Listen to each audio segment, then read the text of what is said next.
What's up, guys? I'm Kay Scholl. Welcome to another financial awareness video. In this video today, my goal for you is to help give you some knowledge and information to prepare you with one of your first few meetings with a financial advisor. I'm going to share 10 questions you should ask your financial advisor. I really think that there's two camps of people here. On one camp, you've got the people that are DIY type of people that are willing to put in the time, the energy to learn the terminology, to learn about taxes, to learn about proper money management and investing. And they do it themselves through watching YouTube videos or through online research. And then you've got the other camp of people that are a little bit more willing to leverage someone else's knowledge in order to learn more about finances through a financial advisor and using that person to maybe steer them in the right direction to get them to retirement or to whatever your financial savings goal is. So I got this email from Pat. I'm going to read it to you in a second here, and that is the inspiration of this video. If you have any questions for me and you want me to have a video response, please feel welcome to submit them and let me know. Here's what Pat has to say. Kay Scholl, hey man, you make good vids, thanks. Question, I'm meeting with a finance guy a buddy introduced me to, but I have no idea what to ask him or if I even need a finance guy. What should I ask him? I have no clue. Thanks, Pat. Well, Pat, thanks for submitting your question, and I've got some thoughts to share with you. And I would say the first thing right off the bat is you mentioned that your buddy introduced you to him. So obviously he's worked with somebody in your inner circle or somebody that you already know. That isn't always the case with most financial advisors when they reach out to try and call you or to try to contact you. But the fact that he's already working with somebody that you know, I would say is a good sign that he's done or she has done well enough with your buddy in order for them to be introduced to you. So I would say right off the bat, that's not a bad sign. However, I would say maybe not the number one first question you should ask, but the most important question that you need to ask this financial advisor is, how do you get paid?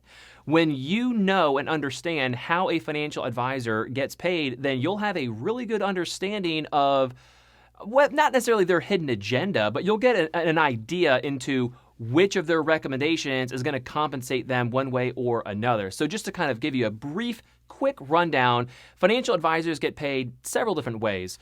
One way they could get paid is through managing your assets. And that typically would sound something like a percentage of the assets under management called AUM that you are going to transition over to them for them to manage. So that would be an annual fee that gets paid quarterly. In addition to that, or instead of that, they also could be compensated on what's called an A-share sales charge. If you follow anybody like Dave Ramsey, you'll know that he's a really big fan of A-shares. And specifically, he kind of hints around it, but it's traditionally American funds is the fund family that he talks about the most when he says, I have a fund that's done 13% since inception. And then he does his quick calculations online, and it's 13% every year. And what if he's half wrong, right? So those specific funds are primarily A-share funds where in order for you to purchase those funds, you have to spend anywhere from 1 or 2 or 3% up to 5.75%. And that commission goes to the fund family, and then they split that commission with the financial advisor's broker. So that's another way that they get paid. Another way of getting paid is what's called a flat fee. And this is really one way where advisors get paid to do an actual financial plan every year. Maybe $1,000 a year, $2,000, $3,000 a year, just to do a financial plan. Now, there's a service that they're delivering to you for that, creating that financial plan, and then you just have to value whether you're willing to pay for that service once or every year. Separate from that financial planning service fee every year, though, there are other people out there that just charge flat fees, flat period. No commissions, no assets under management. It's just a flat fee to get some advice. And then another way that financial advisors get paid is through recommending insurance policies. This could be life insurance, disability insurance, long-term care insurance, or in some cases even health insurance or group benefits. But at the end of the day, that's a quick, brief summary of how financial advisors get paid, and you should know how your financial advisor gets paid because it will help you better understand what they are recommending that you do. Number 2, next question. Are you a fiduciary? A fiduciary is a legal terminology that basically means they have to act in your best interest at all times, which sounds fantastic. The opposite of a fiduciary relationship is called a suitability relationship. And what a suitability relationship means is they need to make sure your financial advisor, legally on paper, they have to document this. They have to make sure that whatever recommendations they provide you at the time they give you the recommendations, that it is suitable for that investor profile or for that stage of your life that you're in, and they have to document that. So you either have a fiduciary relationship or a suitability relationship. A suitability relationship typically means probably more one-time type of payments to the advisor, be a commission on a sales charge for like an A share or maybe an insurance policy recommendation. A fiduciary typically gets paid as a percentage of assets under management, like I mentioned a moment ago. So you've got this annual 0.9, 1.3, 1% per year, and then that gets broken down into 4 quarterly payments that comes out of your investment account or retirement account. So you want to ask them if they are a fiduciary or if you will have a suitability type of relationship. But just keep in mind, a fiduciary type of relationship, although yes, they do have to act in your best interest, make sure you understand what fees come along with a fiduciary relationship. Number 3, what are my all-in costs? Pat, if you've ever bought a home before, then you know that industry is pretty regulated when it comes to the title paperwork and the mortgage paperwork. And through a lot of different law changes over the years, that paperwork has to now include the total amount of interest that you're going to pay on the lifespan of a 30 or 15-year loan, depending on how you buy that mortgage. This yet hasn't happened in the financial services industry. If you actually added up all of that 1% fee per year for a 20 or 30-year investing time frame for your all-in costs, it just might surprise you a little bit. A really good, healthy financial advisor will absolutely make you feel comfortable in clearly understanding what fees you're charging, whether they're one-time fees or whether they are fees that will be charged every year. And it's your best interest to know how long are these fees going to be occurring? How long am I going to be paying for them? And then what's my all-in cost under the assumption that you kept your money being managed by them for a 5, 10, 15, 20, or 30-year period. And I will share with you the longer you keep your money invested in that way, the more it's going to add up over time. So just be mindful of whether you're going to leverage the advice of this person for a long-term basis or a short-term basis, because you really do want to know what's your all-in cost. And then you could then you can weigh that cost over maybe you taking a little bit more action and doing a little bit more work and homework on your own to see if you want to take on more responsibility for your financial planning and your investments, as opposed to paying that all-in cost to a financial advisor. Totally up to you. Number 4, what services do you provide? You want to make sure you understand all the different services that your financial advisor can help you with, because he or she probably isn't an attorney, and although you do talk with them a lot about taxes, they're probably not going to help you file your tax return unless they by chance have a CPA on staff within their broker office or within their firm. But you want to know what services they provide so that you know what that fee that you're paying, that we mentioned earlier, what you're getting for that fee. There are some places that offer more than just financial planning. They offer tax documents. They offer filing your taxes, and that could be part of the fee as well. So when we talked about fees a moment ago, you also want to understand, what are you getting for those fees? What are those services? Those services could be financial planning. Those services could be financial planning plus more fees, plus more services if you actually act on their recommendations, like a rollover, like helping you invest your money. And then from there, again, as we mentioned a second ago, how are those fees going to impact your accounts? But knowing what services you're getting for those fees, very important. There's also insurance policies, as I mentioned, that could be sold as well. So you could be working with a financial advisor that does just planning, or that does planning and investments, or that does planning and investments and insurance and kind of combines it all together, as well as the tax and estate planning portion of it as well.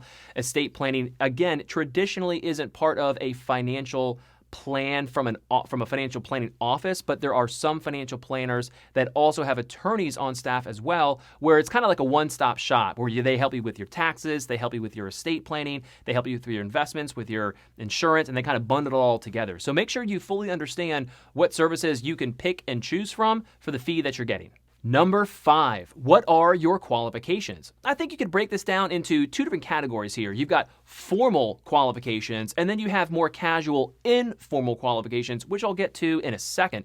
Your formal qualifications are, did you go to college to become a financial advisor? Do you have certain licenses through the state or through FINRA? Do you have your Series 6, 65, 63, your Series 7? There are a lot of licenses you can get. Are you a CFA? Are you a CFP? The CFP is probably the most well-known designation, which is a qualification because that informs you, the public, that not only has this financial advisor taken all of the steps necessary to get him or her to the position that they're in now, but they have furthered their education even more by becoming a certified financial planner. And they have that designation after their name, which you might have seen on their business card. It's more of a credibility thing because that same person is going to learn more through the continuing education process and through what it takes to become a CFP. They're going to learn a lot through that. But at the end of the day, what matters the most is what are they recommending to you? That CFP designation is super awesome and hard to get, but what really matters is what are they going to recommend to you? Now, on the flip side, you've got the more informal qualifications, and this is a little bit more off the cuff here. So an informal qualification, in my opinion, would be how well are they managing their own wealth, their own money? Are they a financial advisor that is riddled with debt? They've got credit card debt, they've got student loan debt, they've got upside down on their car or house. Like, you really want to know what situation they are in terms of their own qualifications, because having a financial advisor give you advice and they are dead broke and they don't have a financial plan, would you really want to take financial advice from that person? Dave Ramsey has a great quote about this, and I laugh every time I hear it. It basically goes like this: you wouldn't take advice from your broke brother-in-law. Another version of that same, analogy would be, would you take diet advice or health advice from somebody who's really, really big and doesn't take care of their body? Probably not. I mean, how many super big, fat personal trainers do you know? I see on YouTube, there's tons of people out there that are really in shape, so naturally they can give advice about how to get really in shape. But you can't really see your financial advisor's net worth or where they're putting their money. So you have to ask for it. And I think it's important that you do, because you want to know their informal qualifications of how well they are doing with their own wealth. Also, too, don't be afraid to ask them for 1 or 2 referrals to their current clients, because then you'll be able to know what they recommended to them and how working with that financial advisor has helped them in their life. So to answer your question, I would say there's formal qualifications and then maybe some informal qualifications as well. Number 6, why are you a financial advisor? I know this is the 6th question that I'm putting on this list, but it's probably the first question you should ask because it's just a really great icebreaker question and it's open-ended. So it'll get them to elaborate a little bit more about their thoughts and their feelings. It's a little bit more of a fluffy, lovey-dovey type of question, and it'll give them an opportunity to give you an insight into why they love their job and why they do what they do, because it's just going to be a really great opening question to get the conversation flowing to go in a certain direction, depending on how they take the answer to this question. But you definitely want to ask them why they do what they do, what motivates them, and are they trying to help people? What's their end goal? Make sure you understand why they love their job. Number 7, how will our relationship work? You want to make sure you have a good understanding of the dynamic between the role that you play as the client and the role that they play as the advisor. Are you going to be giving them ideas to bounce off of each other, and then you're going to see how they feel about an idea you have?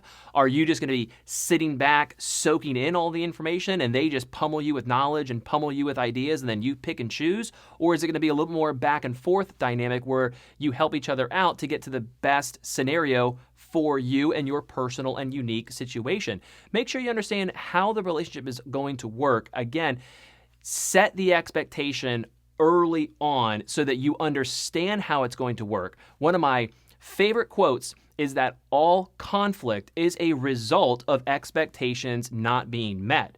So if you know what the expectations are, then you know how the relationship is going to work between the two of you, which I think will help to prosper help to prosper, help to encourage a really good and healthy financial planning relationship, because then you'll know what to expect from each other. Number 8, how often will we communicate? And not only how often, but how will we communicate? Back when I was an active full-time financial advisor, I would ask people, do you like text messages? Do you like emails? Do you like phone calls? Do you like video conferences? How is the best way you will receive the financial advice that you're going to get from your financial advisor? There are some people that want to sit down and have an in-person meeting to strategize. Other people are willing to do it over the phone, and then other people are willing to communicate logistically over text and email. So make sure that you understand how frequently you're going to speak. Are you one of those people where you want the advice and then you just want to live your life for the next 6 months or 12 months and you don't want to hear from them, you don't want them to bug you? Or are you one of those people that wants to, have an open conversation dialogue where you bounce ideas off each other pretty regularly? Or do you want to have, formal sit-down meetings every quarter, every 6 months? There are some legal matters depending on the type of services that you are getting provided by your financial advisor, and there also are some regularities, meaning some regulations of how frequently they need to be speaking with you as well. So make sure you have a good understanding of how often you'll be communicating and when they expect you to take action on some of these recommendations. Could be short-term, could be medium-term, could be long-term recommendations, but make sure you understand when they are expecting you to take action, and make sure you set their expectation with how often you'd like to hear from them so they don't bug you too much. Number 9, why did your last 2 clients stop working with you? Remember earlier when I said to ask them why they love their job and why they're a financial advisor and how that's a great opening question? Well, this is one of those questions where you want to ask a little bit later in the conversation after there's been a little bit of rapport built, because this is a hard question for you to ask, and it's a hard question for them to answer. It's gonna put a little tension in the room, and what you're really hoping for with their response, it doesn't matter what their response is, but the way they respond and how genuinely honest they are when providing you their answer, because it's essentially gonna be something that they goofed up on. Could be paperwork that they fumbled, could be, taxes that the client had to pay because they goofed up on a recommendation, could be loss of investment rate of return because of a bad prediction or bad advice, could be a combination of a lot of things, but really what it is, it's an admission of guilt. And what you're hoping to get for out of them answering that question is honesty. And if you don't get honesty, and if they kind of fumble through it, and if they lie and say, oh, I've never lost a client, that's a red flag, because all financial advisors lose clients. And you just want to make sure you understand, as we talked about expectations a second ago, you want to make sure you understand how to prevent that awkward situation, how to prevent a breakup between a client and an advisor. And if you do think it might happen one day, that's a really good actual thing to discuss as well, is what happens when we break up, which actually is the 10th question. What happens if I don't take your advice? Or what happens if I only implement part of your advice? Or what if I want to stop working with you altogether? That was the 10th question I wrote down. This is a great question for you to ask, because it kind of sets up the potential for a divorce. But again, going back to the analogy I used earlier about setting the right expectations, you want to know how the financial advisor is going to feel if you don't act on all of their recommendations. Because like I talked about what services they provided earlier and how they get paid, you have to be aware that whatever services you hire them to do, whether it's insurance stuff or investments, assets under management stuff, or anything in between, they're going to get paid somehow, some way. So if you don't feel like you need all of their recommendations, make sure you understand how they will feel and how they will react to you only taking advantage of some of their recommendations instead of all of their recommendations. So that's a really great question to ask as well. How will we work together if I don't recommend and implement all of your recommendations? That's probably one of the best questions that you could ask that people don't ask often enough. Hey, Pat, thanks so much for your email. Hope these 10 questions were helpful. Best of luck to you on your financial planning journey. Hope it all goes well. If anyone else has any questions for me, let me know in the comments down below, or feel welcome to submit a question. I appreciate your time. See you in the next one.